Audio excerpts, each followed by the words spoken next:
Hey guys, it's me, Manic. I just want to talk about the upcoming Jupiter-Saturn conjunction, and it got me thinking about looking at past Jupiter-Saturn conjunctions, um, and I found something kind of interesting. I made a chart that I'll show you in a minute, but just to go over some basic astrology. Jupiter and Saturn in the solar system, they're the biggest planets, and they're sort of the intermediate planets between the inner planets, which are all clustered around the sun, and then the far outer planets, which are like way out there. Um, but Jupiter and Saturn are sort of in the middle, and because they're so big, their gravity kind of holds the solar system together. So astrologically, that's kind of the role that they play. The outer planets represent more abstract or extreme long term cycles and more abstract themes. The inner planets represent more short term cycles and more like themes that are personal to us, our individual personalities and our daily lives and our habits and our egos and everything else. So Jupiter and Saturn are kind of in the middle, and they kind of form they represent our society sort of, and they represent these cycles in history, which can be very interesting. Um, so when they come together, when you have Jupiter and Saturn energy together, it's very powerful.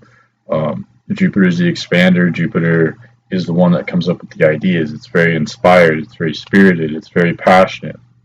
Saturn is more pragmatic and conservative, and it's thinking about the long term, and it's making sure that everything is truthful and that it's actually going to work. It's very realistic, and it can be kind of harshly realistic, but it ensures that everything is sustainable and going to work for the long term.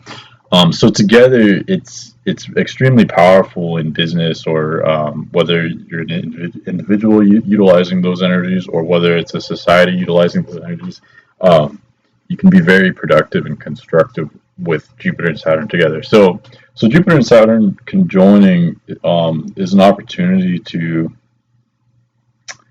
look at your beliefs over again, and to again, they're very constructive. So you can ask for a new life. You can ask for a lot in life, and you will actually receive it.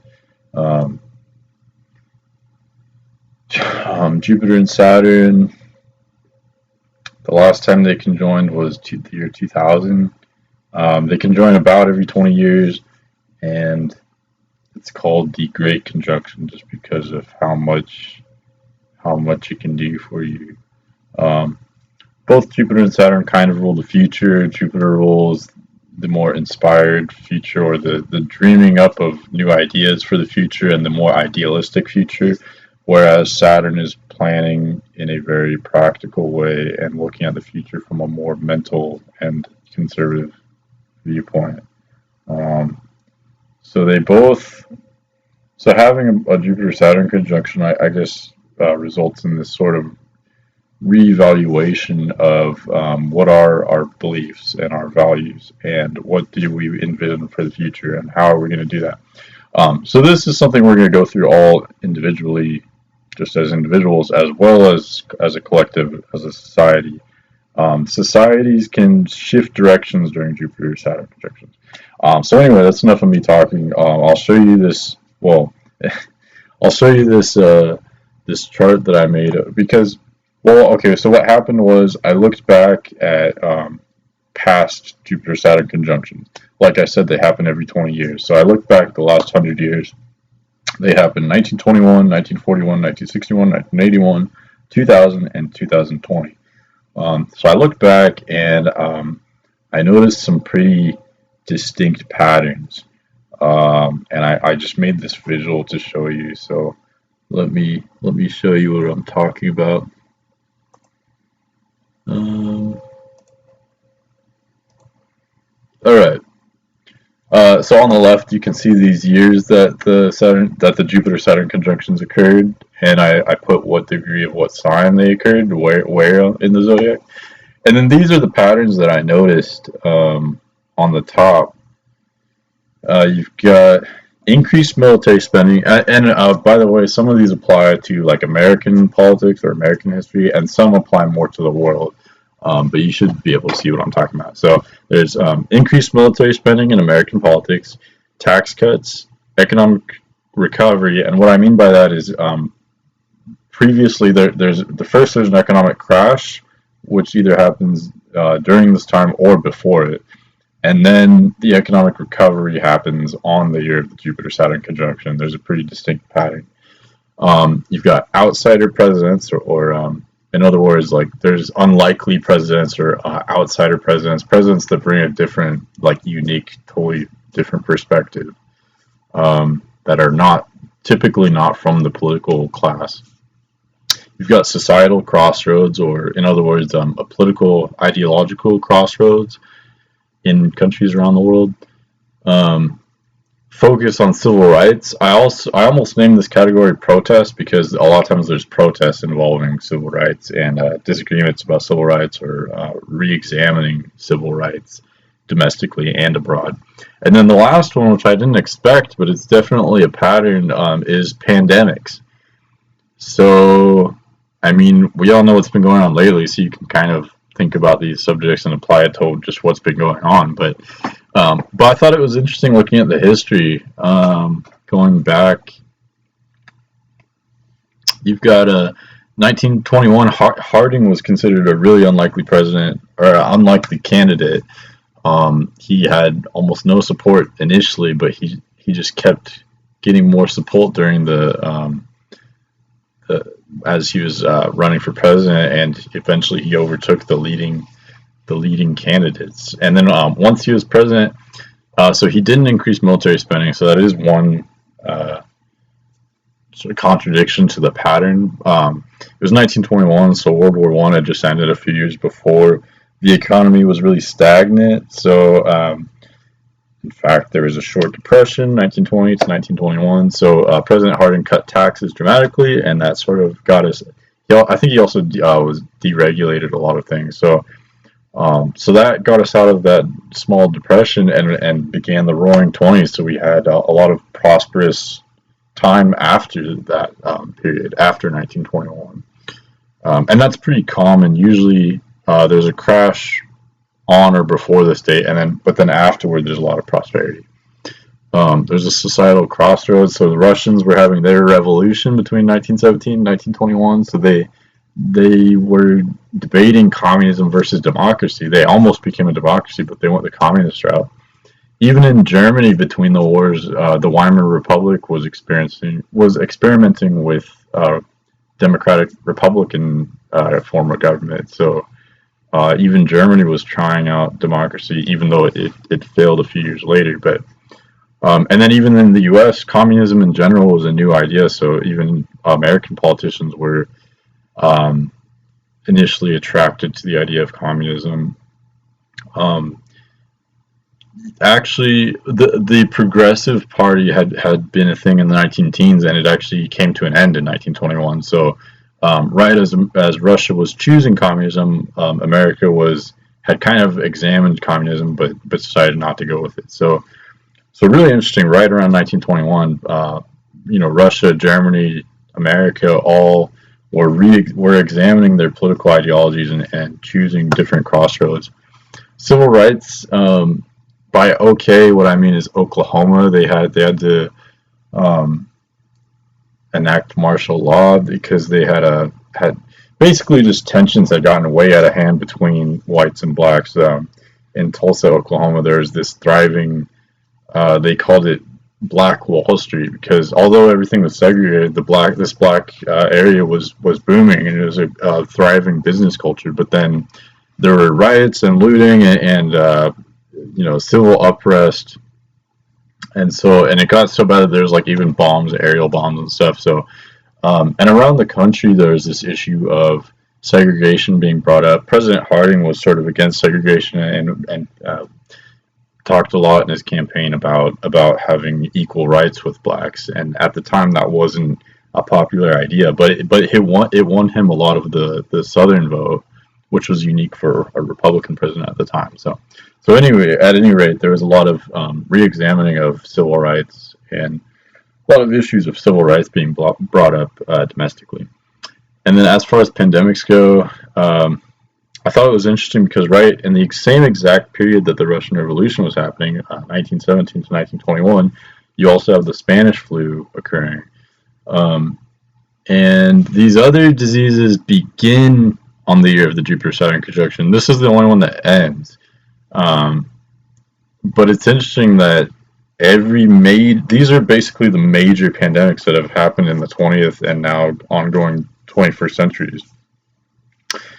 So the fact that all of these began on the year of the Jupiter-Saturn conjunction, except the Spanish flu, which started a few years before and ended on that year. So, but at any rate, there's definitely a correlation here. So that's really interesting.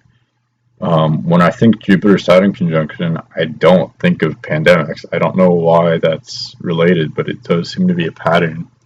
1941, there is I guess two different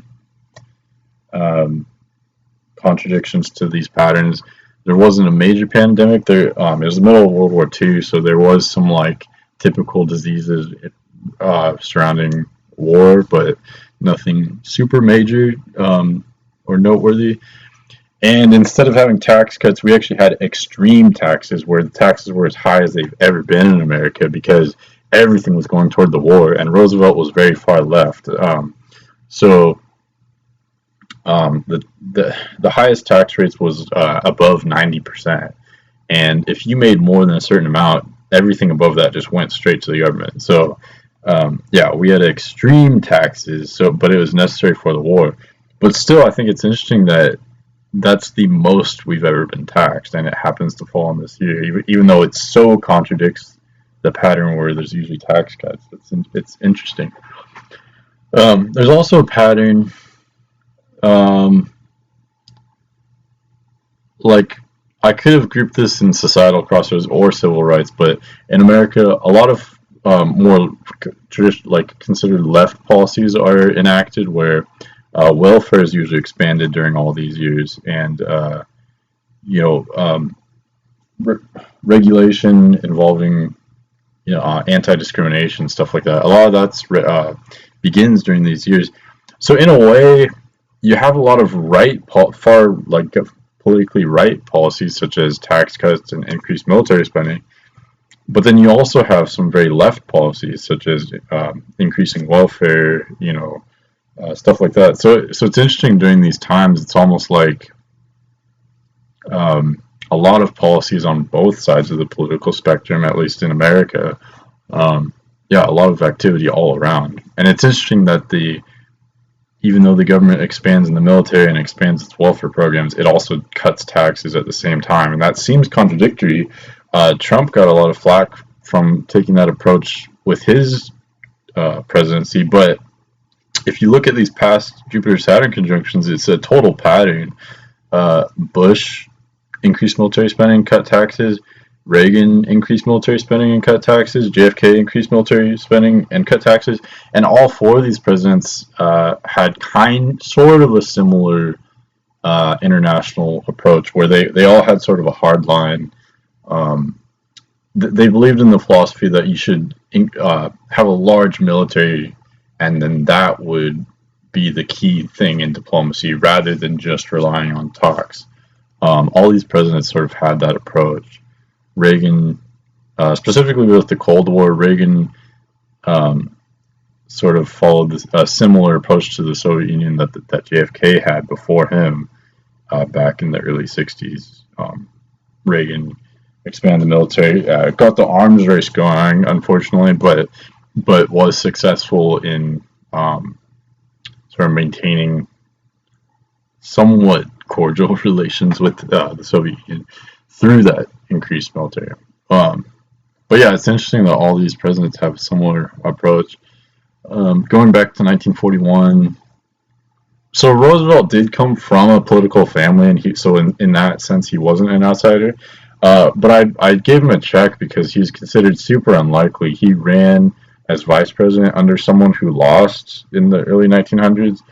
And then even after that, he became paralyzed from the waist down. So he was considered totally unlikely. It was kind of a miracle that he could even do it. But he became president, and he was president for the longest time of any president too. So he's definitely unique. These are all very unique presidents. They have unique policies, and they're often unlikely candidates. So societal crossroads. 1941 is an obvious societal crossroads where you have the major supreme battle between Russian communism, democratic United States versus fascism in Germany, Italy, and Japan. So yeah, that's a pretty obvious societal or ideological crossroads. Again, you have Roosevelt passing a lot of really far left policies as well, so that's kind of this crossroads. Civil rights 1941 was a turning point because Germany had basically a insane humanitarian crisis where people were being deprived and treated cruelly and killed in mass numbers, of course. So America, as well as other countries, had to determine civil rights not only domestically but also internationally, and think, what civil rights are worth protecting in all people of the world rather than just within your own country, sort of. So that opened up all these civil rights questions to be applied internationally. Roosevelt had his 4 freedoms, which he, that was sort of his civil rights stance. So, and then, yeah, obviously there were protests there is a time of huge turbulence.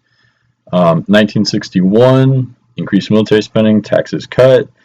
JFK wasn't really an outsider president either, I have to say, but he was Catholic. He was the first Catholic president.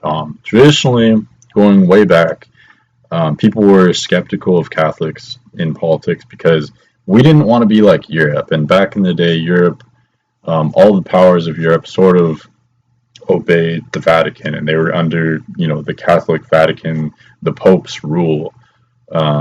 So the Pope sort of indirectly controlled all of Europe. So we didn't want to be a part of that. So we never had a Catholic president until JFK. So he was sort of an unlikely outsider just because of that, although his family was political.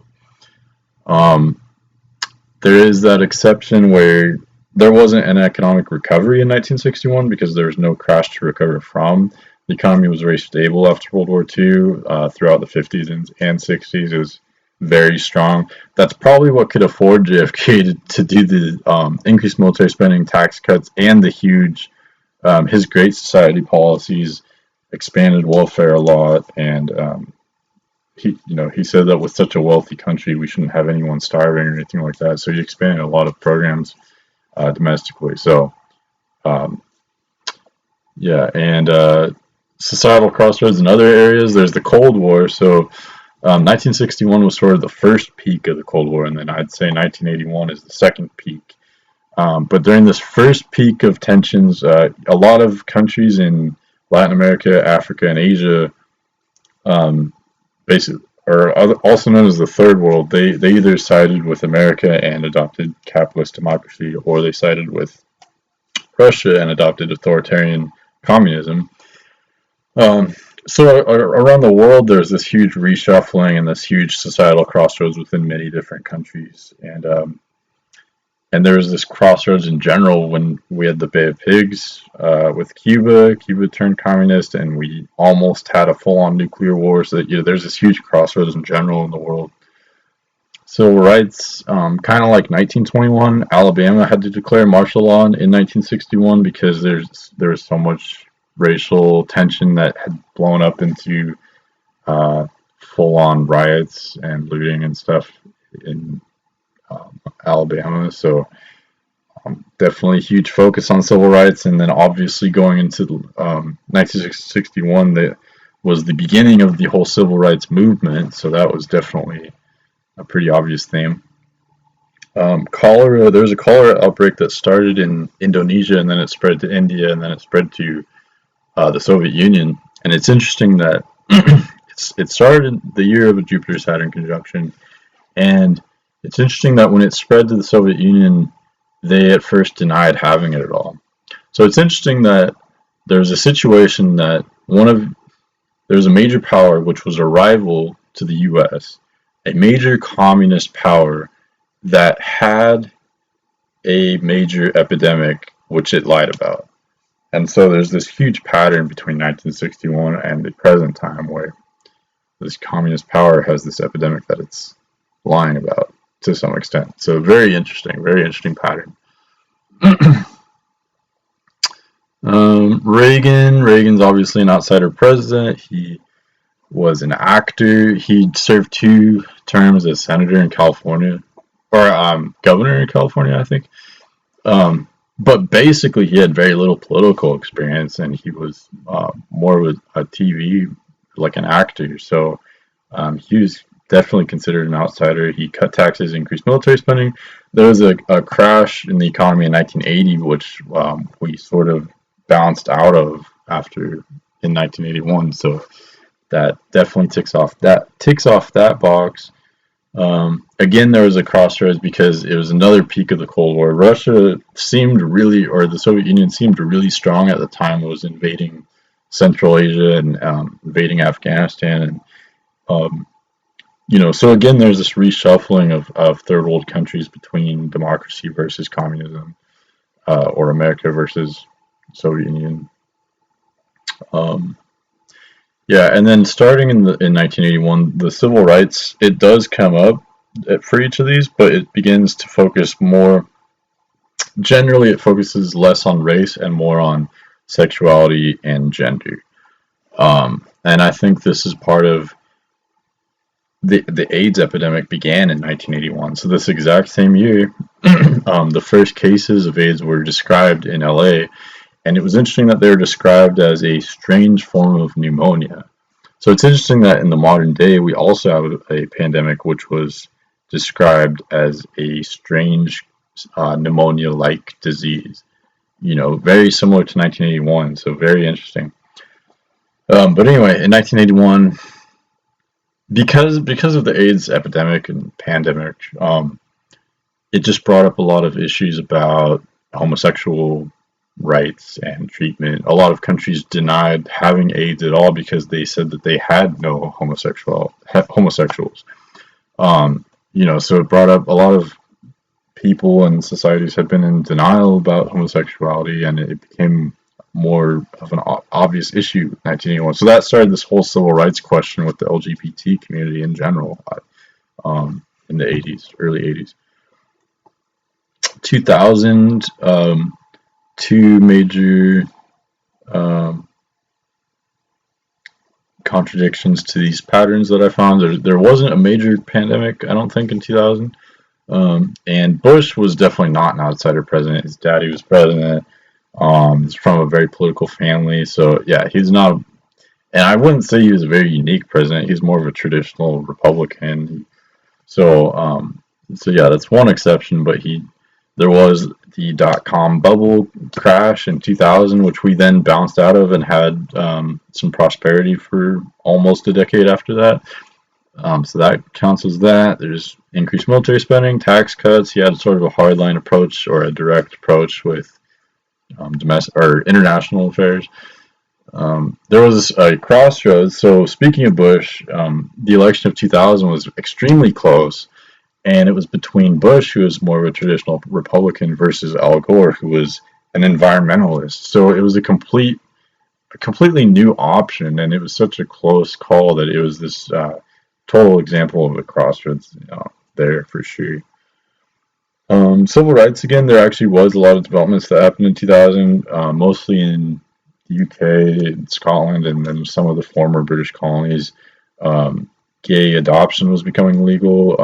Homosexual relationships were becoming either decriminalized or legalized in a lot of different places around the world. So, yeah, there was a lot of activity then, right around 2000. And that pretty much brings us to the 2020. This upcoming Jupiter-Saturn conjunction will be at 0 degrees Aquarius, and it'll happen December 21st, 2020. So it's at the very end of this year, but we can already see a lot of these patterns happening. Because this is a long-term, these are sort of outer planets. It's sort of a long-term transit, so you definitely feel it a year or two before and then a year or two after generally. But the major events happen, right around the year of the of the conjunction. So it's interesting that we had Trump, total outsider president. He cut taxes and increased military spending. And then we've had the economic crash of 2020, and I put a question mark here because we haven't recovered yet. But I would argue that we probably will recover, and we probably will bounce out of it and go into economic prosperity again, because that's exactly what happened in 2000. That's what happened in 1980. That's what happened in 1941 and 1921. And even in 1961, we were going into economic prosperity, but that was an exception because we were already in economic prosperity. So that's one exception, but also looking at the astrology in general, Uranus is in Taurus, so that would suggest economic volatility. So I don't see the economy stagnating and being just bad, or being consistently high or good either. I see it being volatile. So while it has crashed currently, as I'm making this in April of 2020, I do see it rebounding astrologically. That would make a lot of sense, and it would fit with all these patterns. So I'm going to predict that it probably will have a strong rebound, I would say. But we'll see. Societal crossroads. Yeah, it doesn't really do it justice to just sum it up in these few words, but basically I put fundamentalism versus capitalism versus socialism. If you don't know what fundamentalism is, it's basically Islamism. Islam is a religion, but it also contains a political ideology.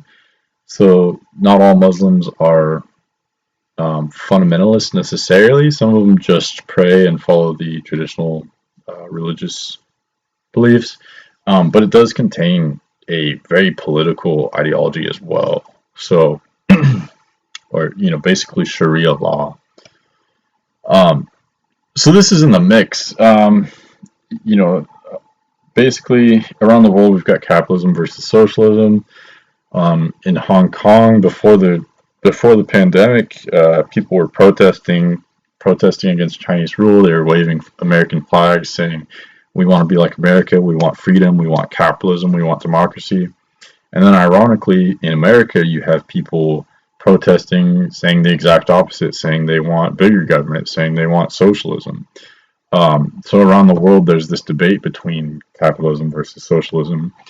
And even also back to the Islamism or fundamentalism, in China, they're having this huge conflict where the Chinese Communist Party is cracking down on the Uyghurs and the Muslim population in the West. So it's even sort of a communism versus fundamentalism in China and in Asia.